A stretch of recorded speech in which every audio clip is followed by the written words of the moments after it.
with the Council of State Governments, and happy to be hosting another one of these legislative summits on the social work licensure compact. So we hosted one of these in July and wanted to give folks a chance who were not able to attend in July a chance to attend today and just get a information on the compact, where we're at currently with state legislation, and also hear from some of your peers out in the states who are looking to advocate for the compact as well. So just by way of introduction, if you haven't heard of the Council of State Governments, we are a nonpartisan membership association for elected and appointed state government officials. We're headquartered in Lexington, Kentucky. We've been around for 90 years. We're actually celebrating our 90th birthday this month. And our objective is to champion excellence in state government. And we do that through a variety of avenues: leadership development training for elected officials. We host a lot of conferences and convenings to bring our members together to learn from one another, and also conduct policy research about best practices and what's working out in the states. One policy program that exists within the Council of State Governments is the National Center for Interstate Compacts. So NCIC is a provider of training and technical assistance around the creation and enactment of interstate compacts. We're really the only entity out there working on these interstate compacts and providing that consulting and technical assistance. So we are the national expert on these interstate agreements, and have really had the pleasure of working on the social work compact with a variety of excellent partners, including the Association of Social Work Boards, who is our lead partner on this project. And so just to give a brief hello on behalf of ASWB, I'll turn it over to Jennifer Henkel. Thanks, Matt. Thank you all for joining us today for this very exciting project. I'm so pleased to be here. We've been almost 2 years to get to this stage. As Matt said, I'm Jennifer Henkel. I'm with the Association of Social Work Boards. We represent the regulatory boards across the US and Canada. I want to express my gratitude to the Department of Defense for funding this important project. And of course, a big thank you to CSG for their expert guidance, not to mention patience and grace with us as we worked very diligently to pull together this legislation. I also want to thank our partners from the Clinical Social Work Association, National Association of Social Workers, and I see lots of state execs on here today, Council of Social Work Education, and the many, many regulatory experts who came together and gave us wisdom and hard work so we could create this compact language. So I'm looking forward to a really rich discussion today and excited to get moving forward with this compact. So thank you again for being here. I hope we get a lot of information today. Great. Thank you so much, Jennifer. All right, so we're going to kick off the session today by giving you an overview of the Social Work Licensure Compact. So I'll be joined by my colleague, Caitlin Bison from the Council of State Governments to get into the specifics of the Social Work Compact. But before we do that, I'm just going to talk about compacts at a little bit more global level. So what are we talking about here when we use this term interstate compact? So just so we're all on the same page, what we're talking about here is a legal contract between states. Now, compacts are legislatively enacted, and that's why they're able to act as legally binding agreements between states, is that they're binding on all the member states as an act of the legislature. So this isn't just simply an administrative change or something that's done by rulemaking, but this is a decision of your state legislature to sign your state up to participate in this contractual agreement with multiple states. The most common example of a compact you can see there on your screen is your driver's license. So rather than the federal government coming in and saying, States, you need to recognize each other's driver's licenses. The states came together and developed the driver's license compact, which allows you as a motor vehicleist to hold one license issued by your primary state of residence and drive anywhere else you want across the country without having to stop at the state border and get a new driver's license when you cross state lines.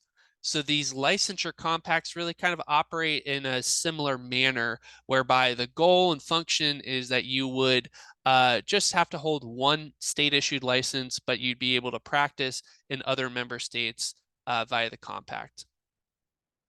Okay, so over the past decade or so, we've seen a real explosion of interest in states and particularly professions using compacts to solve issues around licensure portability.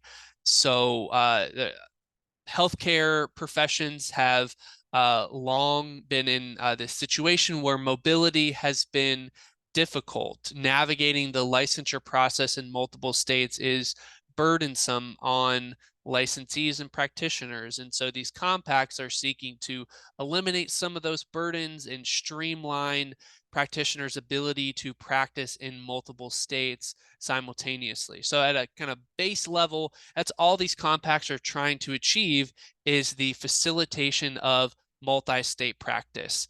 How do I, as a social worker, practice in multiple states without having to navigate the state-specific licensure process in every single state where I want to work?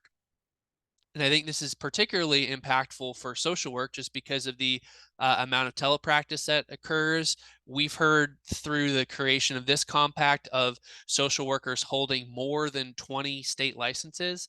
So via the compact, you're entering into a scenario where a lot of that burden on the licensee is eliminated, and they're able to hold one social work license and work in other compact member states.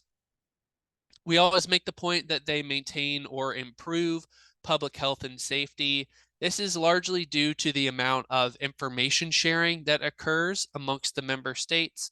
So through the creation of the compact, there's also the creation of this shared data system that the member states have access to. So you're sharing things like adverse actions and investigative information up into the data system. And the member states have real-time information about who is practicing across state lines via the compact. And so really, that's providing a lot more information than social work boards might currently have access to. And then lastly, preservation of state authority over professional licensing. The compact doesn't dictate what a state has to have in place for its licensure requirements, but it's a optional alternative pathway to practice if you want to be mobile or work in multiple states. This is not a takeover of the current system in your state, but it's just the creation of a new license type, a new license category for somebody who wants to work in multiple states at one time. So the licensing requirements in the state are not impacted, and the scope of practice is not impacted. The compact is explicitly clear that the licensee has to function within the laws and rules and regulation wherever they are practicing, whether that's in the state that licensed them or in a remote state under the compact. So you can see here just how popular these compacts have been in recent years. Almost all states have adopted at least one licensure compact. New York, California, Massachusetts, and Alaska are the only states that have not passed one of the licensure compacts. We think that Alaska is very close to joining a couple compacts, so that number will shrink even further. 293 pieces of legislation just in the past 7 years, and there's 15 professions that have these currently. You can see the list here. So nursing and medicine lead the way with 41 member states. A lot of you may be familiar with PsyPact if you're from a composite board that also regulates psychology, counseling as well, another profession often regulated under the same board with social work, 30 states in the counseling compact. You can see there we have one member state in the Social Work Compact. That's the state of Missouri. We're very hopeful that we'll have 2, maybe 3 other states join the compact by the end of this calendar year. But this is very common for compacts to take a year or 2 years to really gain momentum. And I think the counseling compact is a great kind of case study for that point. Counseling got 2 states in their first year back in 2020, or 2021 rather. But the past 2 legislative sessions, they've really exploded, and now they're up to 30 member states just in 2 years. So they had, I think, 13 states pass it, or 15 states pass it in 2022, and then another 13 states this year. So counseling, I think social work will follow a similar trajectory where we get maybe 3 or 4 states this year and then a lot of states in years 2 and 3. Okay, just to talk a little bit about the development process before we get into the specifics of the Social Work Compact. So this is CSG's compact development process that we engage in with any profession that we work with on a licensure compact. And so the first step in the process is actually developing the compact. There was a broad group of stakeholders called the Technical Assistance Group. That was about 20 state officials. Many of those folks are on the call today. This is folks from NASW state chapters, folks from social work boards, licensees, members who sit on the board, and then also the staff, the administrators, and executive directors. And the Technical Assistance Group created a framework for the compact, a set of recommendations that was then handed off to what was called the document team, which was a subset of the Technical Assistance Group of folks who had experience with legislative drafting. So regulatory experts, legislative drafting experts, and this smaller group actually put pen to paper on the recommendations that were received from the Technical Assistance Group. We held a public comment period that lasted 8 weeks during the summer of 2022 and had thousands of responses to our survey that we facilitated for the public comment period. And so we had a lot of feedback on the compact, and we took all of that feedback and synthesized it, shared it with the document team, and made changes to the compact as necessary. So we believe the final product that was developed has broad consensus from across the profession, from the membership associations, from the regulators, from the education community. And so we're really excited about the collaborative work that was done and the inclusive process that we ran throughout from start to finish. So right now we're currently in phase 2, which you can see there in the middle of your screen. This is the education and enactment phase, where we're hosting a lot of meetings like this to educate stakeholders on the compact. We're working with individual states on developing a kind of a coalition in each state that will work to get the compact enacted. We'll talk about this later when we cover next steps, but CSG is really not the driver of the compact out in the states. That would be up to the profession really to kind of carry the weight in terms of actually doing the advocacy to get the compact enacted. So we serve more of the national expert, answer questions, provide our expertise on the compact. But in terms of actually getting it introduced, we work a lot with folks like the professional associations to actually get the bills introduced and get them moving out in the states. So that's where we're at currently, is supporting the state enactment process. Once we hit a threshold number of states, we'll transition to phase 3, which you can see there on the right side of your screen. That's when all of this gets operationalized and stood up, and we convene what we call the Compact Commission, which Caitlin will go into on later slides. Okay, so let's talk about benefits, and then we'll get into the specific provisions in the compact. So obviously the primary benefit we're talking about here is ease of mobility for licensees. You no longer have to obtain individual licenses to work in individual states.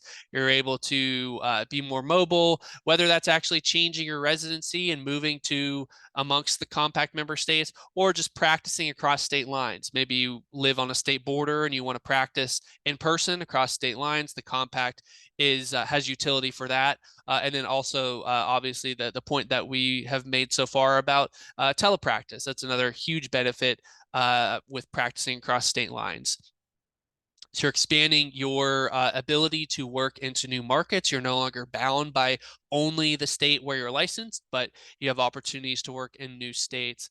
Continuity of care is a huge benefit for the licensee, but then also the client, the patient as well, who often move jurisdictions as well. So if you're, for example, you're seeing a client who goes off to college and you want to continue to see that client while they're away at school out of state, the compact, if both of those states were members, would facilitate that so that that social worker doesn't have to obtain a new license in the state where their client has moved.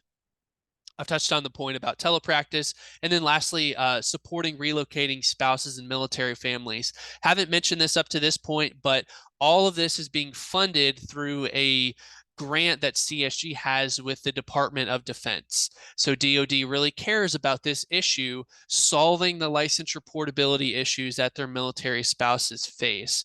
And states have done great work in expediting licensure for military spouses, providing an easy pathway, but there's still that state specific process that the military spouse has to navigate. There's not one uniform standard across the board that would say, here's what you have to do to get a license in a new state, and it's uniform across all the states. And so that's what the compact is creating. It's regulatory certainty for the military spouse. There's one process they have to understand, not 50 different processes. And so that's why DoD really prefers military spouse, or prefers compacts for solving this issue for their military spouses. Okay, benefits to regulators. We believe compacts have significant benefits to licensing boards, reduction in processing time, in reduction in administrative burden. So you're no longer having to process as many out-of-state applications. And so you're freeing up your staff to do other functions other than just processing licensure applications. I mentioned the point previously about providing access to disciplinary information about licensees. A lot of professions don't have something like this currently in place, a clearinghouse, a database that has information about licensees and any pending investigations or board actions that the board, that another board has taken. And so the compact would house all of that via the commission's data system, and all the member states would have access to that. Generally, the states are empowered to work cooperatively across state lines around things like investigations. So we're really enhancing the state's ability to work cooperatively with other social work boards. And then enhancing public safety through joining the compact. Your prosecutorial regulatory reach is extended to all of the member states and not just only your specific jurisdiction. And we'll get into this in a later slide when we talk about discipline, but you as a social work board have the ability to take an action on somebody's ability to practice in your state for activity that occurred in another member state. So in that sense, you're really expanding your reach as a board to protect your own citizens, your own the public health and safety in your own state. Okay, and then lastly, benefits for states. State legislators really like these as a workforce development tool. And, we hear a lot about shortages, practitioner shortages, particularly the mental health care crisis that we're facing, and the ability to increase access to mental health care, I think, is a big priority for states. And so a lot of states see the compact as a option to help alleviate some of these concerns around shortages, access to care. And so that's another key argument that we often hear from legislators and why they really prefer the compact. Okay, with that, I'm going to hand it over to my colleague Caitlin, and she's going to run us through the key important provisions in the compact itself. Okay, great. And like Matt said, yeah, we'll just go section by section through the specifics of the social work compact. But first, we probably need to know some of the commonly used terms throughout the compact. It'll be helpful for you to understand how it works. So first, we have regulated social worker. This is trying to fit 3 categories of practice into one compact, and that's pretty unique in terms of compacts. Most only deal with one category of licensure. So this is just like a general umbrella term where regardless of category, who has a license. Then we have home state. This is any state, a part of the compact, where the regulated social worker is primarily domiciled. Also with that, we have remote state. And so these are the compact member states that are other than the regulated social worker's home state. We have interstate compact license. This will be the multi-state license granted by the home state that authorizes practice in all other member states. So if you think back to the driver's license example, you have one driver's license and you can drive anywhere you want, although you could only drive in the compact member states, but essentially the same thing here. The multi-state authorization to practice. We'll talk a bit more about this when we get into adverse actions, but this is the authorization granted through a multi-state license to practice in a single remote state. So this is the thing that the remote state has jurisdiction over. So CSG is headquartered in Kentucky. So for example, let's say my multi-state license is issued by my home state in Kentucky. Let's say Ohio is also in the compact. Ohio will be able to take action against the authorization to practice, and that's what they have jurisdiction over in Ohio. The Compact Commission is the governing body made up of member states who are responsible for administering the compact on an ongoing basis. This isn't CSG, ASWB, it's made up of member states. So each member states can have a representative that gets to have a seat at the table and vote on behalf of their state on rules and regulations that will govern the compact. And the compact says member states, the members will be state licensing boards or their designees that will sit on the commission. And yes, next. So let's get into how does the social compact work? This will be a very broad 10,000 foot level view on how it works. So let's say here we have a social worker that wants to practice in another state. They have to hold or be eligible for an active unencumbered license. The or be eligible for is allowing new graduates to apply for a multi-state license as their very first license. So you could initially apply for that multi-state license. The home state then receives that application and verifies that they meet those eligibility requirements. They then issue a multi-state license according to the category of licensure they sought or previously held. So if you have a master category license, you'll get the same category multi-state license. That license is then issued and they now have the ability to practice in all other member states without any other action necessary. So now we'll get into section 3, which is the state requirements to join the compact. So this is what states have to do as a bar of regulation and what they already have to have in place before they can join. They have to license one or more categories of licensure. It's usually a mix between the states. Some might only do clinical, some only masters in clinical, but they just have to do one of those categories. They can't deregulate social work completely and expect to join the compact. They must also require licensees graduate from an accredited social work program.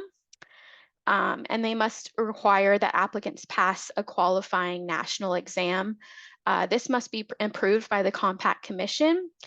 That qualifying national exam is defined in the compact. Currently, the only exam is the ASWB exam.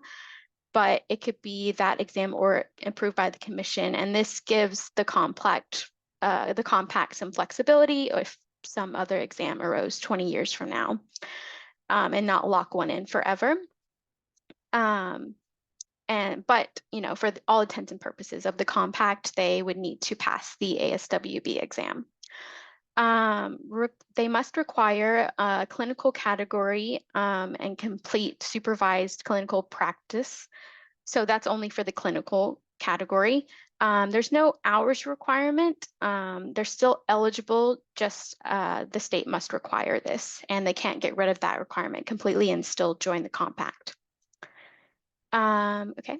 And next, there's also some ongoing obligations. So they must notify the commission of discipline actions taken against a license. So you can take action against a license, but then you have to let other states know that you took that action.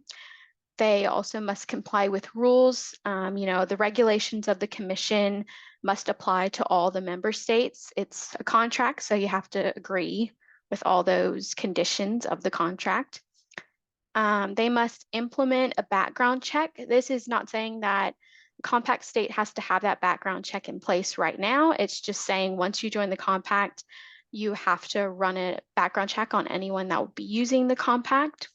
It's a heightened public protection concern since they'll be allowed to practice in multiple states, but that isn't a requirement of their single state license. And lastly, they must participate in the data system. Okay, next we have some eligibility requirements for social workers. They must complete competency requirements. They must pass the national exam, so essentially the ASWB exam.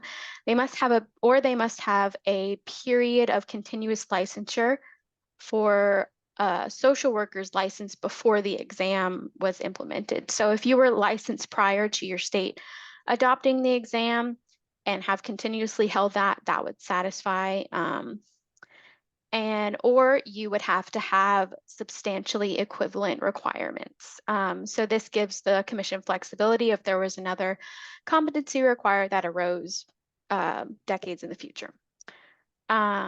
You must also have to have an accredited social work degree.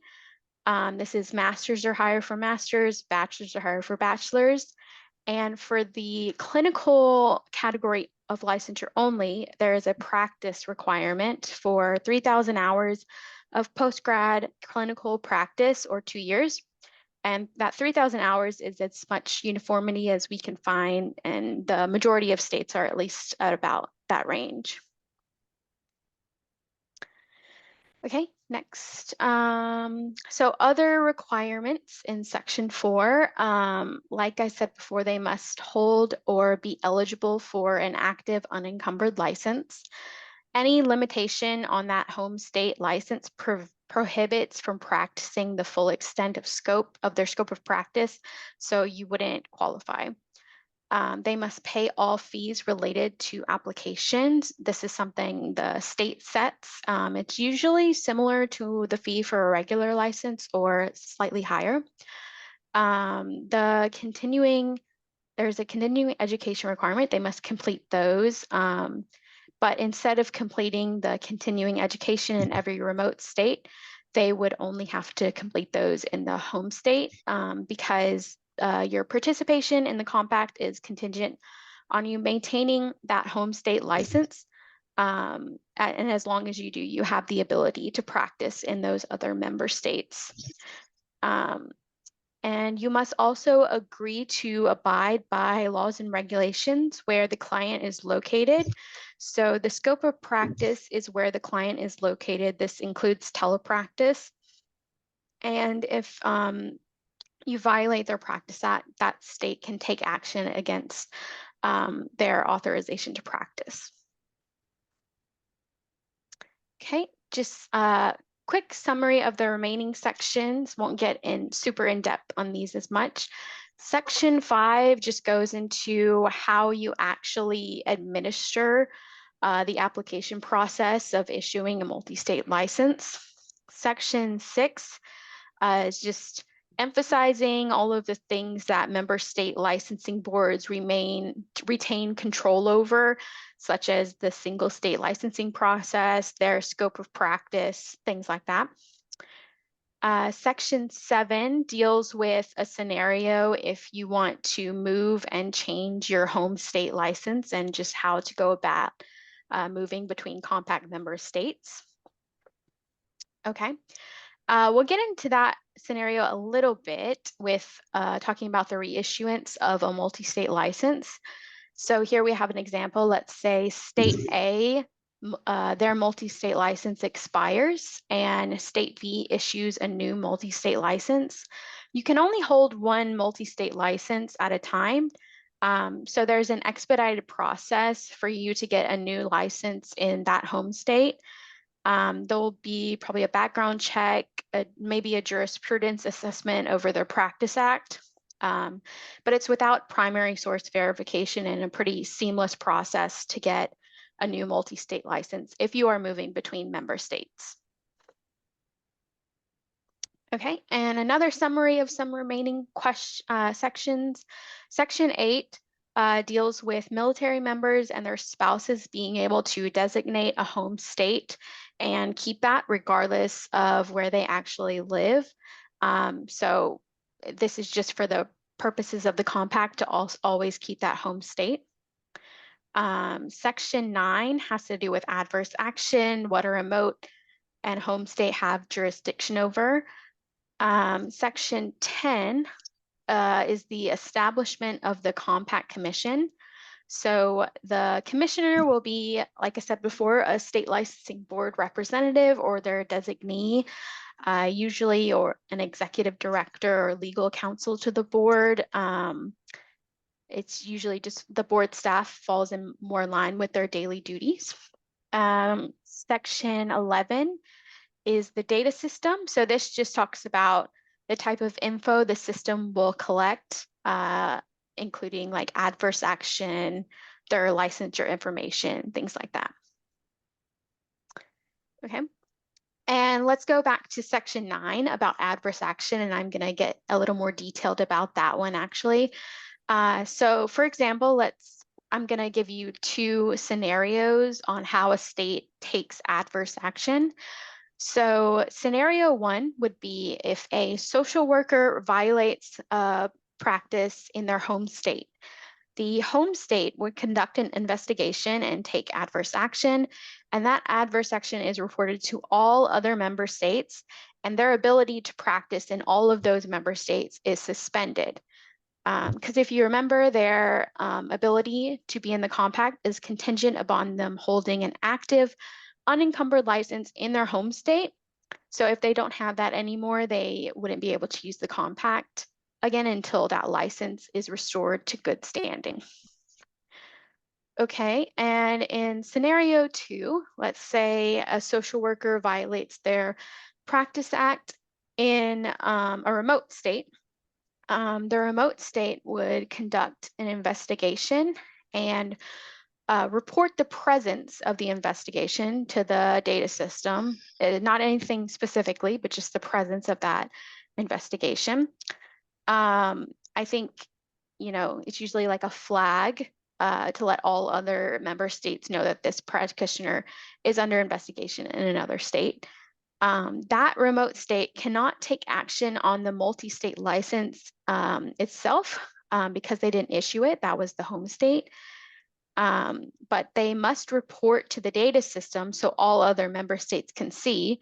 And those member states can either ignore or take action also against their authorization to practice. The home state as well will be able to review and deem whether action is necessary on the multi-state license itself. Okay, and then we'll get into the Compact Commission. So as I mentioned earlier, it is comprised of a representative from each member state, usually board executive director or board staff, and just deals we'll just talk about what it can and cannot do. So it can run the day-to-day or operations of the compact. It cannot touch practitioners' seeking to practice via the compact privilege or extend beyond the implementations of the compact. Oh, okay. And I'll get into a summary of the remaining sections. So section 12 deals with rulemaking. It helps how that functions without having to be repassed. Section 13 is dispute resolution if one member is not holding up their terms of the agreement. Section 14 deals with the effective date. So the compact is enacted when it's past 7 states, and until then, just in sort of a limbo period where nothing's in effect until we hit those 7 states. It also deals with withdrawal, so they can withdraw just if they choose to do so, and how that process would work. Section 15 deals with the severability of the compact. So, you know, they can come together and collectively sever it just as with any contract. Section 16 is deals with if the compact conflicts with state law. This says that the compact will supersede. This is pretty rare for there to actually be any any conflict due to the fact that this is just an optional alternative pathway. And the fact that the single state license and scope of practice remains untouched. So this is usually just in regards to rulemaking procedure, public notice of meetings, not the core elements of social work practice and any conflicts with that. Okay. And I'll just wrap things up a bit and talk about where we are currently with legislation. So this is what states have introduced in 2023. We have some states here still pending, as you can see, Wisconsin, Ohio. The only state, as mentioned before, that was able to enact the compact this year was Missouri. But we are still seeing it pending in other states, and it is likely to roll over into 2024 in those states. So I have another slide. This just goes into more detail about those states. And you can just see that same information essentially, but we do have some promising movement. Wisconsin, bill just passed the Senate there. Others will carry over into 2024 session, things like that. And remember, we are trying to hit 7. And then, yes, we also have potential 2024 states. So these were, we put out a survey to see who would be interested in introducing the compact. And these are all the states who responded and were interested in introducing in 2024. And the interest is coming from boards and different NASW chapters. Many boards are not authorized to advocate, but the ones you see here should be authorized to advocate, and we're also interested. And that should be it. Yeah. Next, I'll hand it over to Matt to address some myths and other things. Great. Thank you so much, Caitlin. And just wanted to encourage everybody. I'm going to go through some frequently asked questions that we hear on a common basis about the compact. But if there's anything through my comments or Caitlin's comments when we did the overview that sparked a question, you know, please drop that in the chat, and we'll be sure to answer that during the Q&A portion, which will follow immediately after this particular session. So just to address some of the FAQs that we hear a lot regarding the social work compact. So the first is that the compact is creating a national license for social workers. So we hear this a lot, that this is a move towards national licensure. And that is really a myth, because the compact is preserving the state-based structure of licensure while simultaneously facilitating multi-state practice. So hopefully it was pretty evident through the overview that the state retains control over the practice of social work that occurs within their state. They retain control over discipline of social workers that occurs within their state. They retain their control over requirements for their specific license. So this is not creating some sort of super national social work license. It's maintaining the current system of licensure while allowing for social workers to be mobile and work in multiple states. Myth number 2, by joining the compact, I'm delegating my regulatory authority over to the commission.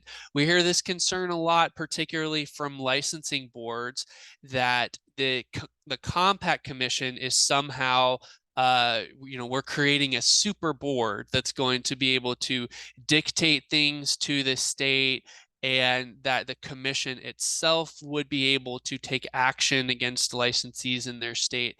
And that's just not the case at all.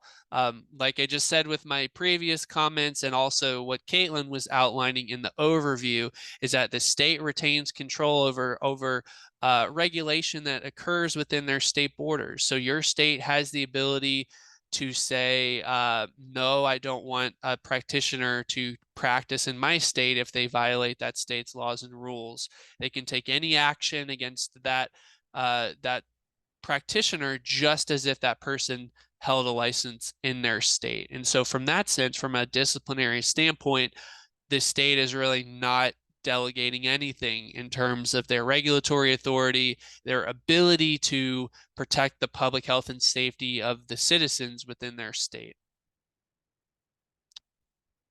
Number 3, the social work compact has the authority to change the scope of practice in my state. Again, this is a myth.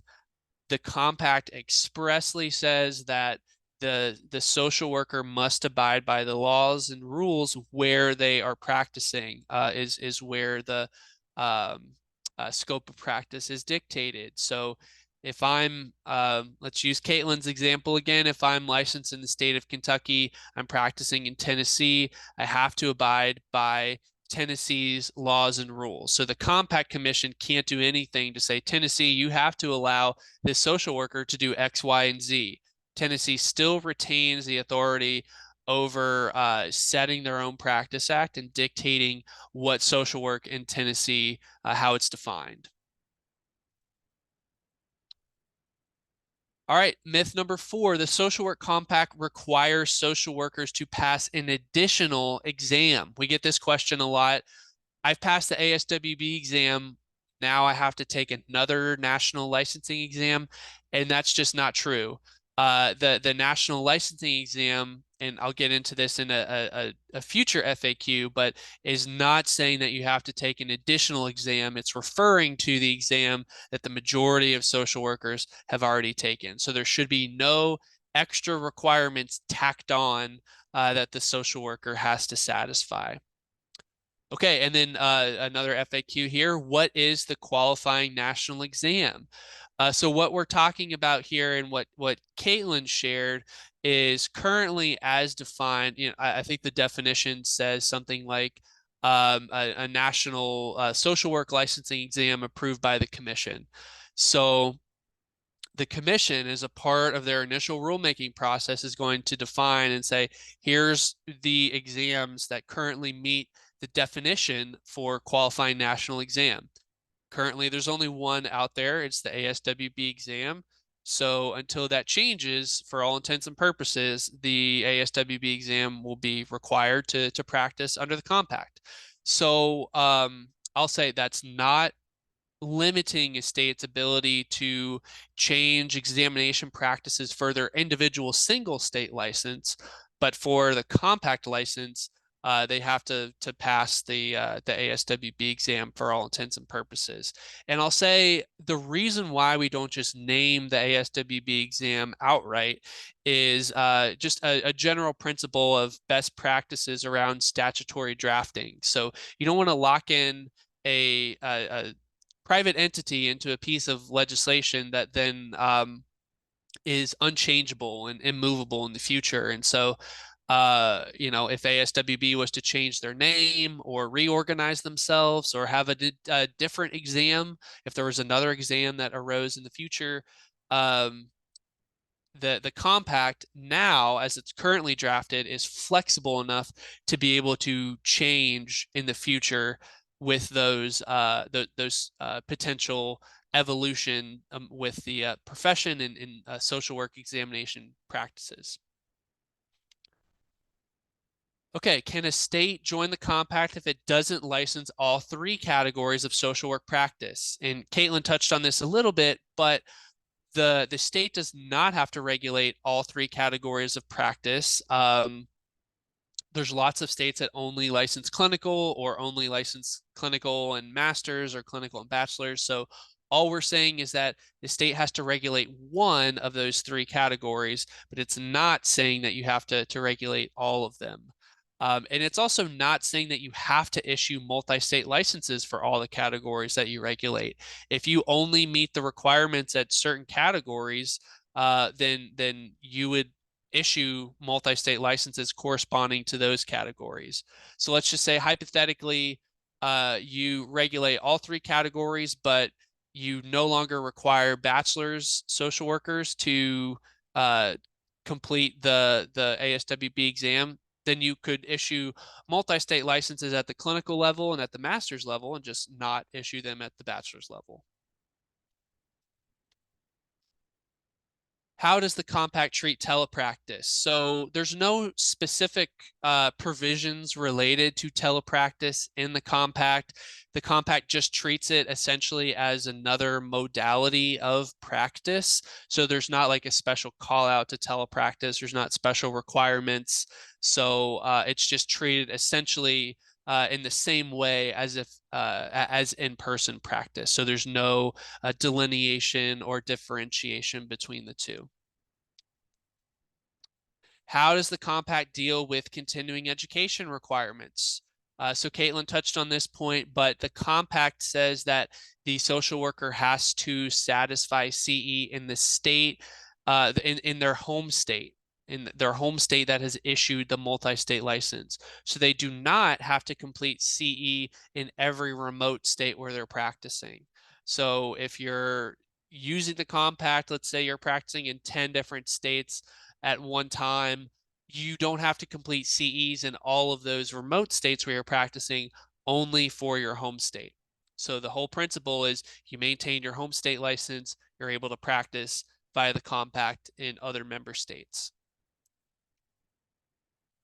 Will the compact impact my board's revenue? This is a question we get all the time from boards. There's some particular trepidation around some of the boilerplate language that we have in the compact related to commission assessments. So there is a provision in there that says that the commission can assess the member states for their membership. That would be like a membership fee to the state. And a lot of times a board will read that and think, oh, there's going to be this big costly fee for my state to participate in this compact. And I'll say that provision is standard across all of the licensure compacts. All 15 of the compacts that we've developed have that same language. Only 2 of them actually use that language and have a state assessment. So all of the other compacts do not.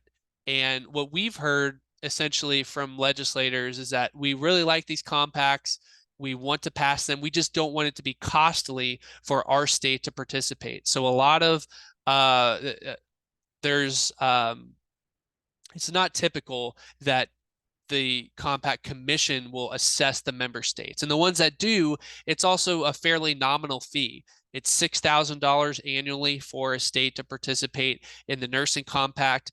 And then also with PsyPact, the psychology compact, which are some folks on here that might have experience with that, it's $10 per compact privilege issued. So if you're a bigger state, you're going to pay a little bit more. And there is a cap on that as well. And I'm not sure what that cap is. That's escaping my mind at this point. But so there shouldn't be significant impact to your board's revenue.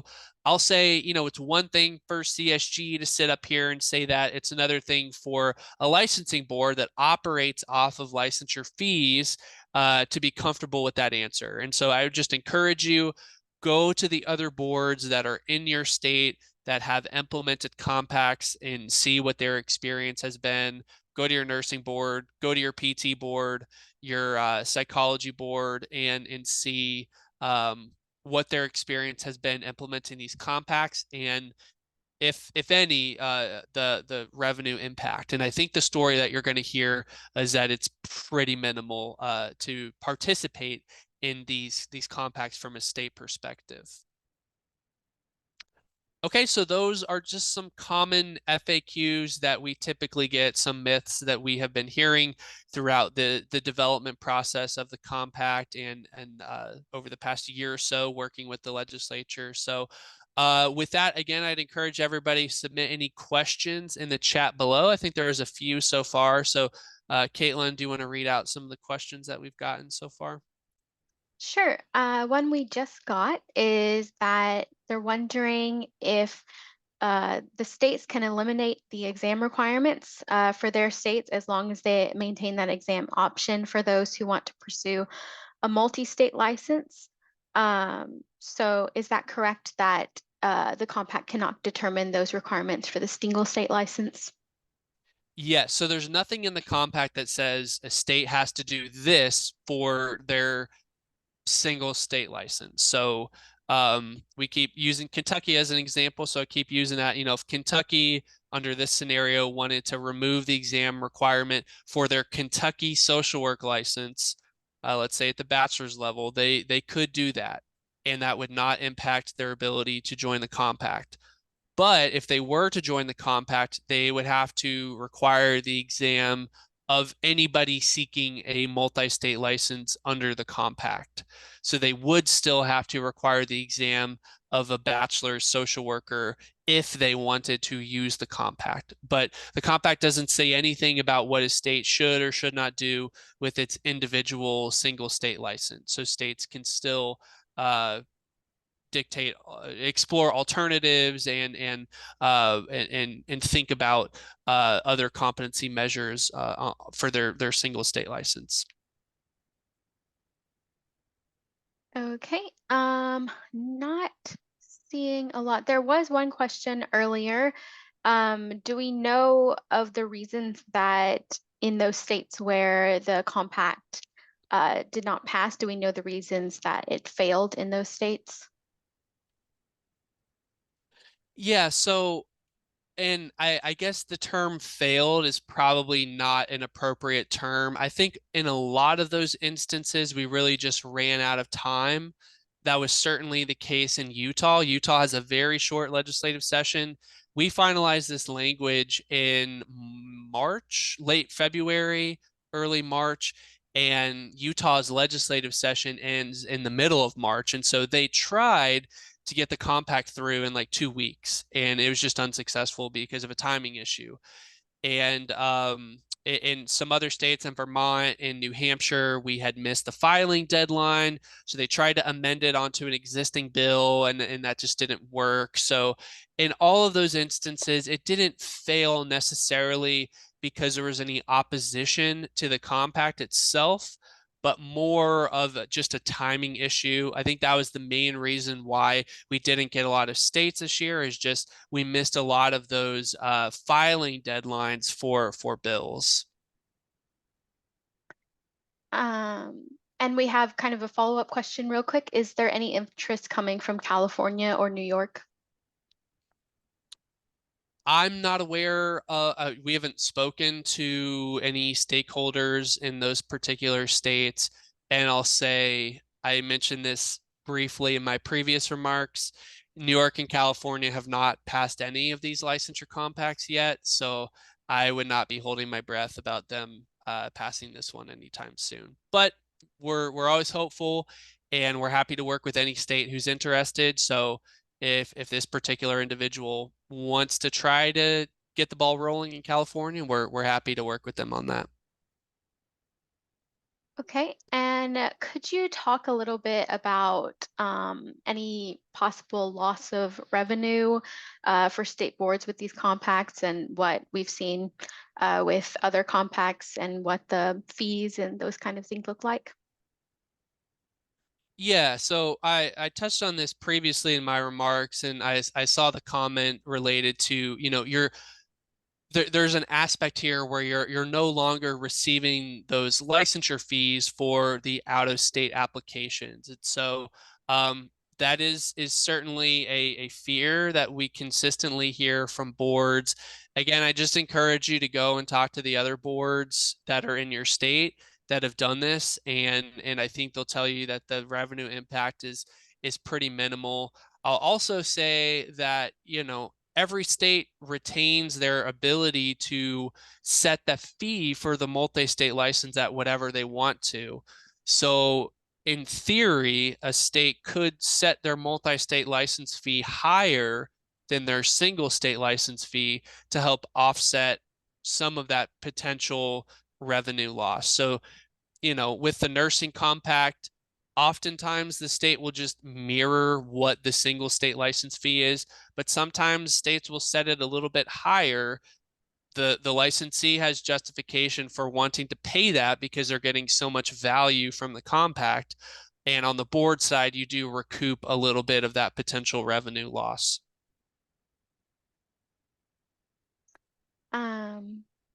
Okay, I'm not seeing too many questions. There was one person asking if Maryland has considered this compact. We have presented to the Maryland Social Work Board, who I know was just anecdotally based on their reception was pretty supportive.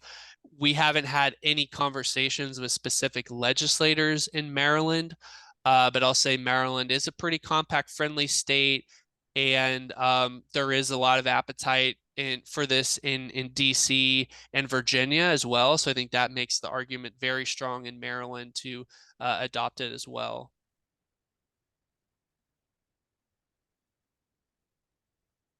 Okay, not seeing any more questions. Maybe one more second. Anyone has one last question to drop in the chat? And we'll also have time, we have another session here in a few minutes where you'll be hearing from some of your peers out in the States. But, if anything sparks your attention, you have a subsequent question after this, we'll be happy to address it at the end. I think we'll have a little bit of time at the end to answer some more questions.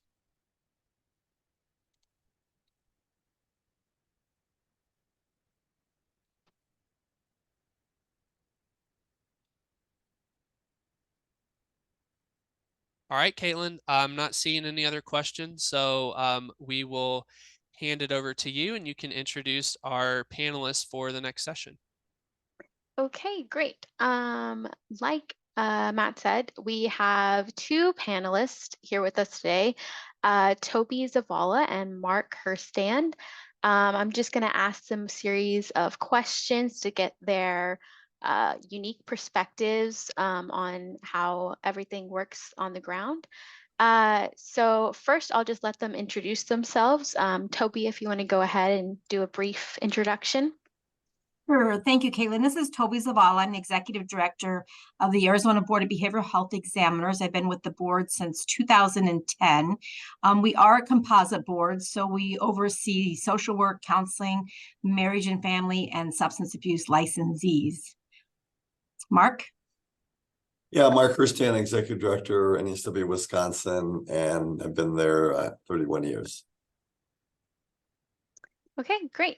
And so this first question is for both of you, whichever order you would like to answer. It is just, what benefits do you think that the social work compact will provide in your states and in many states? Caitlin, I'll go ahead and take that first. So I've done a lot of research on this, and I've noticed that there's a lot of literature out there amongst the various professions on the positives that a compact can do for your state. But I'm going to keep it simple because I think as an administrator of a board, I think that I need to focus on what is best in Arizona and how it can be a benefit to our licensees as well as the clients in Arizona. And the three things that come to my mind that are going to hit Arizona is one, it's going to allow the continuity of care, meaning that we currently have a number of licensees who consistently call the board and say, hey, I've got a client that's moving out of state or is going to be having a second home in another state. Can I continue to provide care for them? And our standard answer is you got to check with that other state. It would be nice if there was a compact so that in the states where there is a compact, that they would be able to continue to serve their current clients. So you've got that continuity of care. So that was one thing. The other thing is, since COVID, I put that in quotation marks, since COVID, I think that it is a benefit that we've allowed licensees to be more mobile.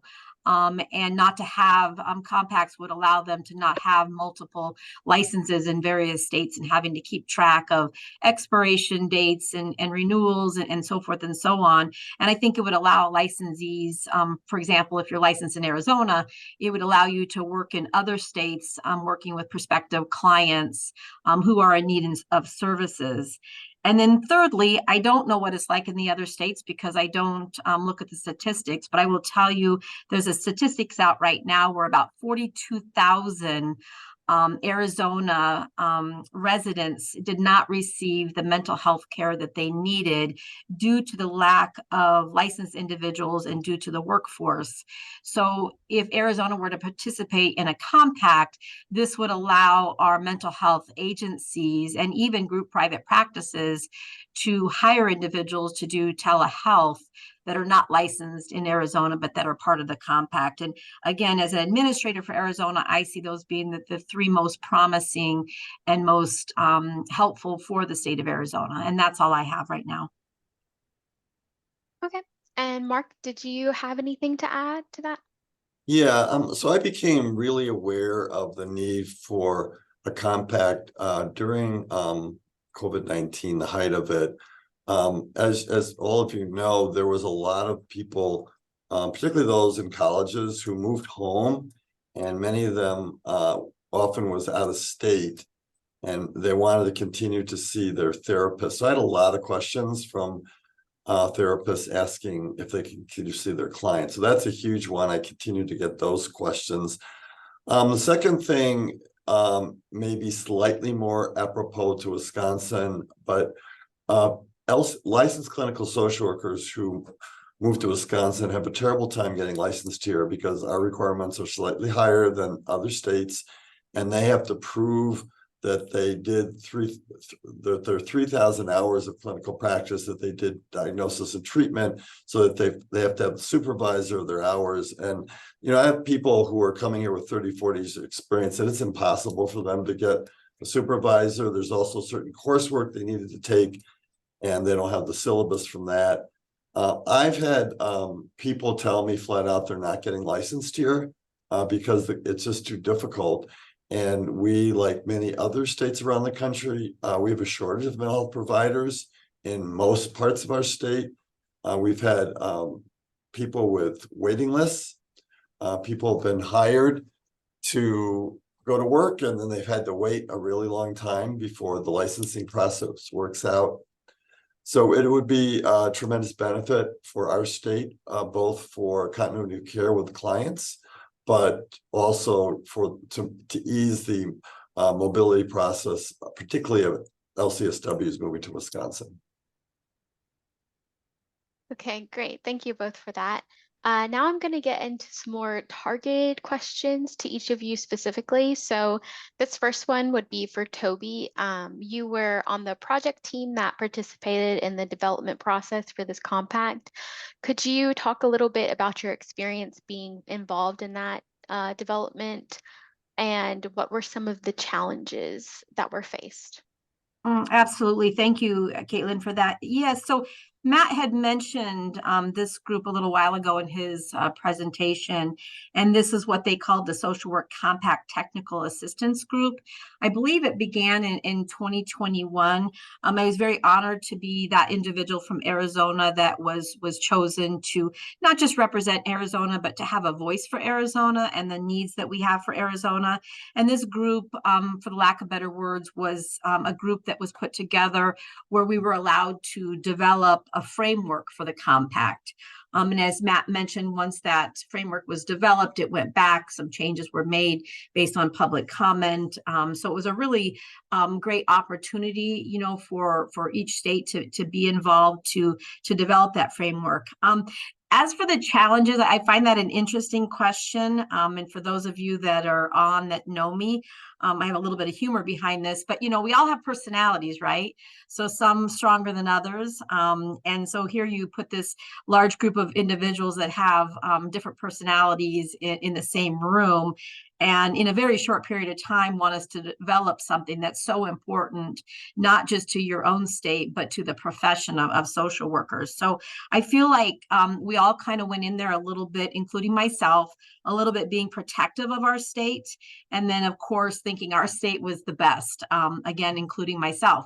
You know, with that being said, I think that we all had an opportunity to have a voice, to listen to one another. And at the end of the day, I think the biggest challenge was, and honestly, I think it's one of the biggest challenges of the mental health profession, is that we're all not on the same page. We all have different various requirements as it relates to direct and or indirect hours, and possibly even the testing moving forward. Every state's a little bit different.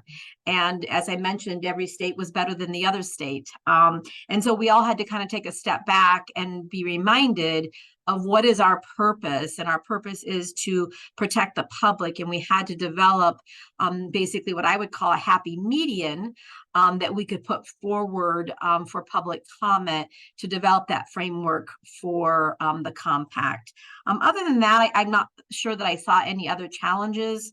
For me personally, it was an opportunity to collaborate, meet new people, and recognize that every state kind of has the same issues, just different. And so it was a big honor to be a part of that group to move the compact forward. Okay, great. Thank you so much. That should give people a little bit more insight into what that group was like. This next question is from Mark. Could you talk about how you became aware of the compact and why you decided to work on introducing and helping introduce that compact legislation? Well, I covered quite a bit of that initial remarks, but I also want to say, in addition to social workers in Wisconsin asking me questions about how can they continue to serve their clients that have moved to another state that really, really wanted to continue to see them. And I've been getting these, all the time. And they might be, all these questions. What if they move there for 3 months? What if I go on vacation? What if they go on vacation? What if this person, moves around the country? And so all these questions that are in the gray area. I've also gotten a lot of questions from social workers around the country saying their clients moved here. So both those, I've just heard from a lot of people who really could benefit from a compact, both for people who have clients that have moved out of state or clients here, and of course for our big issue of people who are moving here and having great difficulty going through the process of getting licensed. Okay, and this next question back to Toby. So regulators are, protecting public health and safety is their main objective. So as a regulator, could you talk about how the Social Work Compact ensures that the standards of quality and safety are maintained? Okay, so I think the compact has a way where they've developed standards. So there are standards. In Arizona, we always refer to them as the minimum standards. There are minimum standards that each and every state participant needs to meet in order to qualify for the compact. So I think that that's something that we all need to remember, even though it might be different than our own state, but as a compact state, there is a minimum standard that you have to meet in order to be able to participate in it. So I think that that's number one. I think step number two for that is that I truly believe that the compact is going to actually enhance public protection because of the data system that's going to be put in place that allows the member compacts to communicate with one another, including disciplinary actions against licensees. This is really a big deal to me. And the reason why is because I have found that there are a lot of states that do not participate in the HIPDB reporting as I believe that it was laid out to. Maybe we report to the National Database Practitioner, but yet we don't notify other states when other licensees who are also licensed in your state have been disciplined. So I think that there's a little bit of a lack of communication, at least in Arizona. I have found that there's a lack of communication. At one point, we weren't communicating very well, but now we have found that there are so many individuals in Arizona that have licenses in other states that when we discipline them, and sometimes when I say discipline them, it's significant. You know, when they have sex with a client and we revoke their license, I think that we have an obligation to report that to the other state. But I believe that a lot of states aren't doing that. They don't make it part of their process or their procedures. So when I view this, that database system that I recognize has not been developed yet, but I think that it's going to enhance public protection because it's going to be a way for states to effectively and very easily communicate with other states when disciplinary action happens on somebody that's licensed, who's also part of that compact and could be practicing in your state. Great. Thank you for emphasizing the importance of that data system. Back to Mark. You touched on this a little bit, but if you want to go in more depth, access to social work services is like a key issue that we've seen continually mentioned in these discussions. So could you talk about access to care issues in your state specifically and how the compact could alleviate those issues? Yeah, I see a couple several different ways. And obviously, we need as many practitioners as possible in our state and in other states, and particularly in underserved regions, which is about every county except for one I live in, which is Dane County. And by having a compact for our state, at least, people will get licensed extremely quickly coming from other states. And there's a lot of mobility. So that would be, and again, I know of at least several who have told me practitioners are really experienced that just said, forget it, I'm not going through this process. And these people have this tremendous decades of experience and we need them, but they're so frustrated by the system, and a compact would address that. Now, another thing I've been thinking about is just I kind of in general serving clients around the country.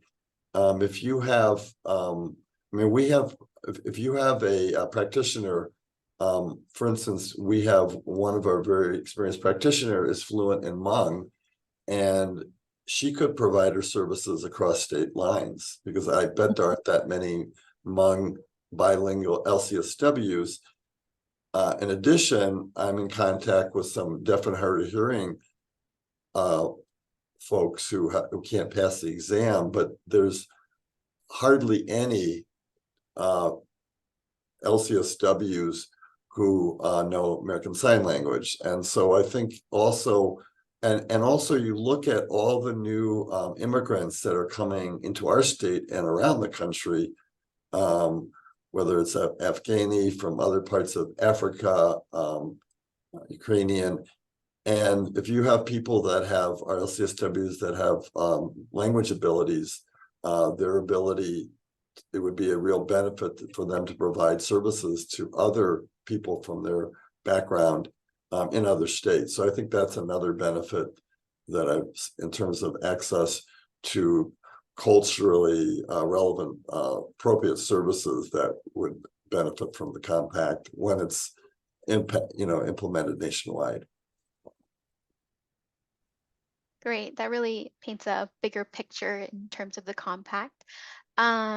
And back to Toby once again. So as the compact is operationalized and implemented in states, are there some implementation pitfalls that other states should be aware of? Caitlin, that's a really big question. I've thought about this question and I've pondered it for a bit because I think the fact that the compact is not in place, it would be, a little, not appropriate for me necessarily to answer that.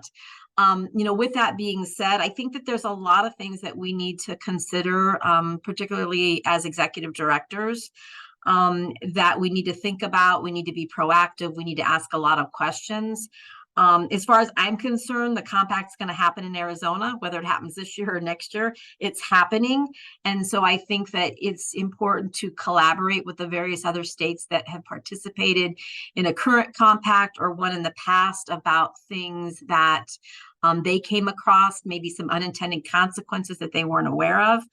I don't know if Greg from Wyoming is still on, but he may not like me saying this. I believe that was his question about, what about the revenue that the states won't receive because of, individuals getting licensed in your state. I'm not sure that that should necessarily be a concern as the administrator. I mean, it has to be a concern because we have to have, finances to pay, our staff, et cetera. But I think at the end of the day, the priority should be, access to care. As well as protection of the public. And so I think that financial aspect is huge. For me, for Arizona, I don't think so much about the loss of revenue as I think about, how many more staff members, or do I need more staff members that are going to have to process this or be available for the compact. So that's just kind of my thought on that. I think a revenue is important, but I think the access to care as well as the protection of the public is going to be the bigger portion to me. But I think we need to be cognizant and aware and collaborative on what that's going to look like when it comes to that finance piece of it, because I do think it needs to be a factor that we need to consider. I think the other thing is, and I'm not sure that it's necessarily a pitfall, but things that I think that as an administrator or a board member really needs to be keeping in mind is, what does this look like for the disciplinary process? I have a general idea in my mind what it looks like, but what does it look like? Does that mean we're going to have more complaints that come before the board? And again, does that mean we need more staff? So these are things that I don't know if we're able to answer yet, but I think that we need to make sure that we are keeping track of everything that may or may not happen so that we can work with, again, other compacts that have already been a compact for years, even the nursing compact. What did it look like when it first started? And then I think the other portion is, again, I mentioned earlier about the communication between the states within the compact. I think that when we implement, that's going to be really, really important, is that communication aspect, because there may be things that I'm not thinking of that somebody else from another state might be thinking of, or maybe has experience of. So Caitlin, at the end of the day, being that we haven't implemented yet, it's difficult for me to talk about the pitfalls, but I think we really need to be focusing on, a little bit on the financial impact. Either way, for that matter, whether it's revenue lost or revenue gained, what does that look like? Are we going to need more staff? Can we shift staff around that's currently processing applications and shift them to, the compact concentration? I think we need to think about what that disciplinary process looks like. And then also enhancing that communication with the different states. So again, that was a little bit difficult question just because we're pretty far away from implementing something like this. But I think those are the three big things I think each state administrator needs to be considering and thinking about what that's going to look like. Yeah, great. Thank you. And again, a great emphasis point with talking to other compacts that are already established. And one of the last pointed questions we have is for Mark. So what advice would you give to other NASW chapters or social workers who want to advocate for the social work compact? So getting the bill through a legislature, there's a whole kind of process that somebody would need to do. I can talk a little bit about the process that I've taken here. You want to have fact sheets, obviously, and there's some good ones for the council state government. We've developed our own as well. You need to be cognizant of the political environment of your state and of the legislature. You know, so for our state, we have a red legislature, and then we have a Democratic governor, and obviously the departments are part of that philosophy. So when I'm working on bills in Wisconsin, I have to get Republican leads on the bills, but I also have to make sure that the secretary of the Department of State, which is our state Safety Professional Services, what oversees all the professions, and the governor's office are supportive of any bills. So I have to work in that arena. I looked at, in this process, I got a assembly lead sponsor who had done a previous bill, and I knew the office. And then I found a Republican senator who was in a border state, and he kind of chaired a legislative study committee, so that I knew that he would have some interest in this. I met with the committee chairs about this. And then, for one of the important parts, at least in our state, is that when you are working on a bill, you want to get as many representatives and senators from both parties, which is important in our bill, to sign on, because that shows there's broad support. So at the time that a bill is circulated for sponsorships, we did a tremendous amount of mobilization. We did blast emails out. I made a lot of visits. I had our interns make a lot of phone calls. And then we had a really great bipartisan list of legislators. And then, then you have to look at the hearing and getting as many people out at the hearing, but also speaking to the chairs of the committees and as many committee members before the hearing. I think that's, so that's kind of the main things you have to do. You want to look to, see if there's anything that could cause problems for it, but just kind of build support for it. Okay, and this last question kind of goes into that, but it's going to be for both of y'all. Mark, if you want to add some more nuance to that at all. But I'll ask both of you to talk about some of the challenges associated with advocating for the Social Work Compact. Whoever wants to go first, that's fine. Well, one challenge that I'm dealing with right now, which is unexpected. I mean, our compact flew through the state Senate, and but I had when you have a partisan, toxic partisan environment, which we kind of do in our state, we have a Republican committee chair of the regulatory committee where our bill went to, who tried to pull a fast one and try to embarrass our Democratic governor and, put us in a bad situation. But I talked to his staff person, but he attached our compact, which is really unheard of, to a bill that he knew the governor didn't like, but he wanted to put the governor in a no-win situation. I met with the governor's staff, and they said they're going to veto it, and I totally get it, because there are problems with that other bill. And I talked back to the state representative's office, said he's going to veto the bill, because they said he wouldn't. And anyway, so sometimes you can get those issues. It's really important to work bipartisan, and something like a compact. Republicans generally really like compacts, and Democrats like social workers, and they generally support compacts too. So for me, it's kind of navigating some of the politics of it, but in terms of promoting it at the legislature, it wasn't that difficult. People know about compacts. They've passed compacts.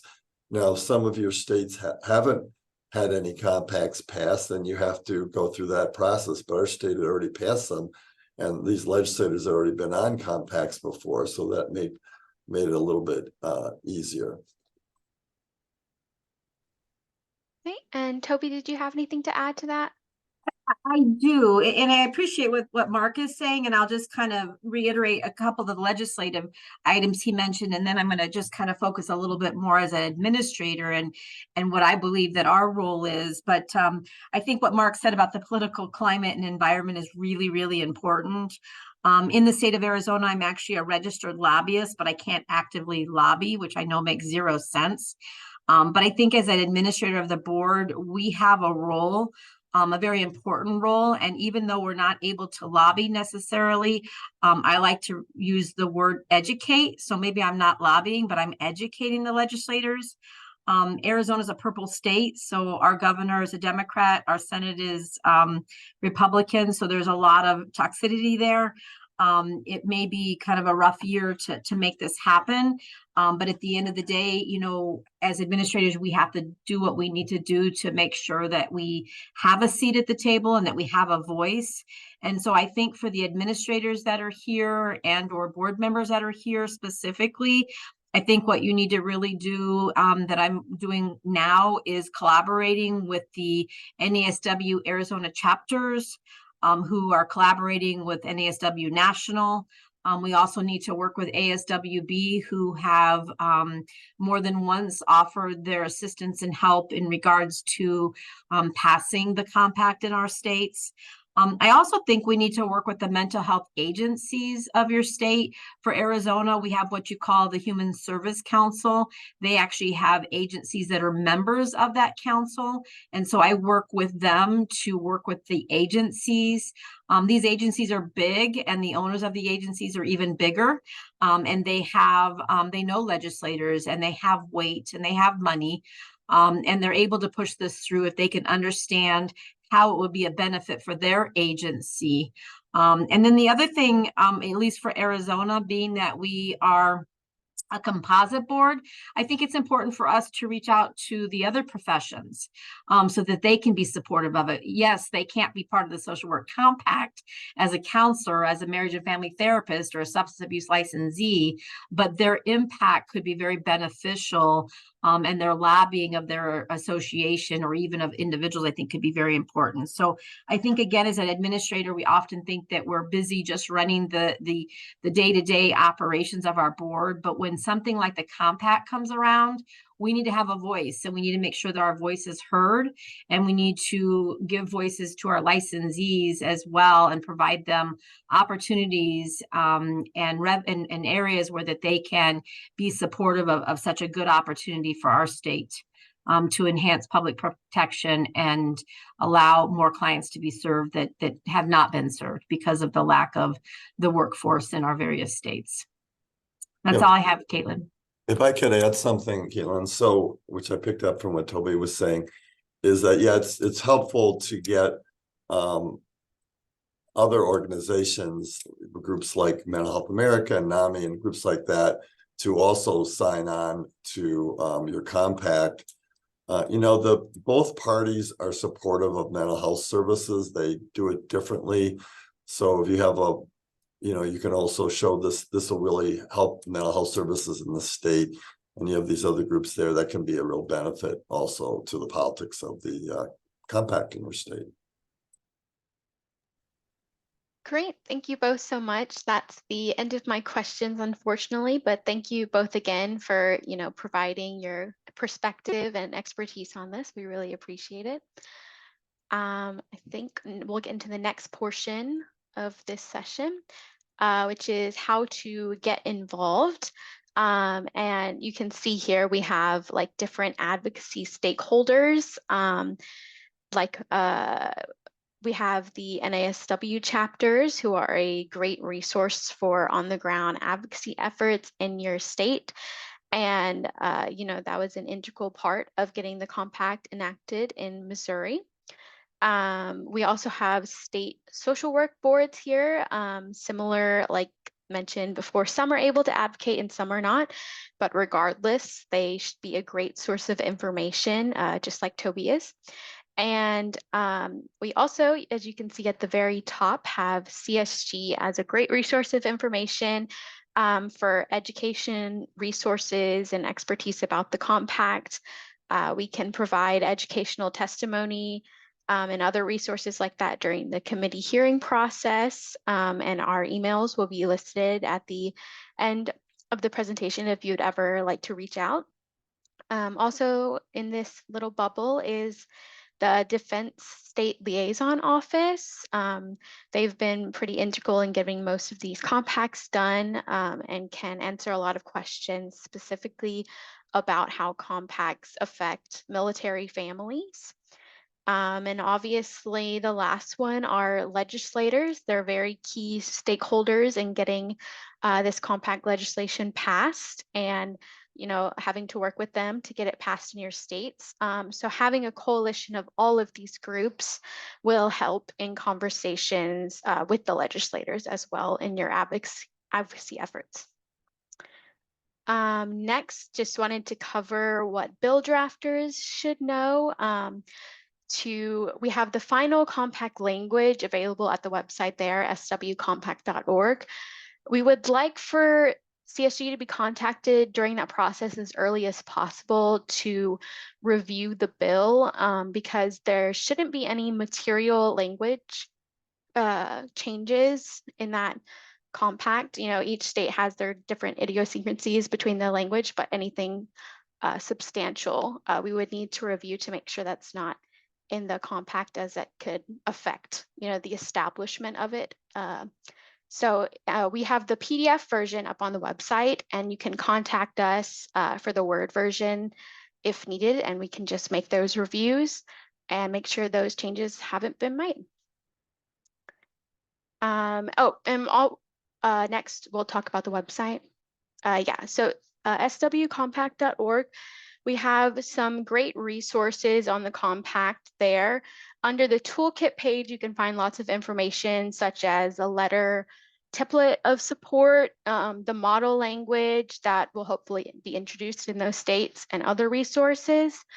We also on the homepage have some FAQs. One of them is how to get involved, and we have it listed in 3 different tiers. Tier 1 would be to read through all of those educational resources and stay well informed on the development history, benefits, and more about the social work compact.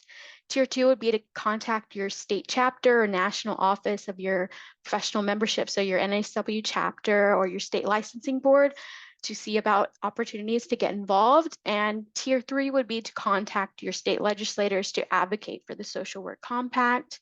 And if there's a bill being considered, maybe send in that letter of support using our template that's found under the toolkit. We also have a compact map where we update the status of legislation for the social work compact. If you're ever wondering if something's moving along in your state, it should be updated there. And we also have our emails, the general social worker compact email, and me and Matt's email as well. And I'll just hand it over to Matt to wrap things up. Great. Thank you, Caitlin. And just like Caitlin said, we're always available to answer questions or provide any support necessary throughout this process. So thank you all so much for your interest today. I did see a couple other questions come through the chat. So somebody was asking about the recording. We'll have it posted on, we post all of our webinar recordings on CSG's YouTube page. So we'll send out a link to everybody that registered so that you have access to the recording. And then I see another question since we wrapped up the Q&A from Jeremy, who asked about states considering adding an intent section to honor laws protecting things such as gender affirming care. So I just wanted to address that quickly before we close. So like Caitlin said, there's no material changes that can be made to like the compact language itself. But sometimes a state will come along and tack on something at the beginning or the end of the bill to clarify intent. The compact itself has a purpose statement, which will help to kind of direct legislators around the intent of the legislation. But if a state wants to put something in there that says that the compact doesn't conflict with an existing state law around, protecting things like gender affirming care, that's totally acceptable and something that we would take no issue with. So, yeah, the compact is not it will not dictate anything around those particular specific scope of practice in regulations that a state maybe has passed around these particular issues. We hear a lot in this, especially since the Dobbs decision about protecting reproductive rights and things like that. So we would never want the compact to be seen as a vehicle to try and maybe take an action on somebody for providing services that were legal in that state. So that's expressly not the intent of the compact. And so if a state wanted to add something at the beginning or the end of the bill to clarify that, that's certainly acceptable. So that was just my initial reaction to that question, but if there's any follow-up questions about that, I'd be happy to address that as well. So, all right. Thank you everybody again for your time this afternoon. Thanks to our partners at ASWB. I'll actually be at the ASWB meeting in Memphis later this week. So if you were going to be there as well, happy to talk in person more about this particular topic. So, again, thank you for your interest, and please don't hesitate to reach out if you need any support related to the compact.